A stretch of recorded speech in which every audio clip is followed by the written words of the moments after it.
লেখা প্রশ্ন, মা গো আমায় ছুটি দিতে বল। সকাল থেকে পড়েছি যে মেলা, এখন আমি তোমার ঘরে বসে করব শুধু পড়া পড়া খেলা। তুমি বলছো দুপুর এখন সবে, না হয় যেন সত্যি হলো তাই। একদিনও কি দুপুর বেলা হলে বিকেল হলো মনে করতে নেই। আমি তো বেশ ভাবতে পারি মনে। সূর্য ডুবে গেছে মাঠে শেষে, বাঘটি বুড়ি চুপড়ি ভরে নিয়ে শাক তুলেছে পুকুর ধারে এসে। আধার হলো মাদার গাছের তলা, কালি হয়ে এলো দিঘির জল।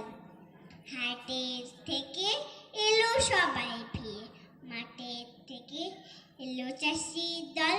মনে কর না উঠলো সাজের তারা, মনে কর না সন্ধে হলো যায়।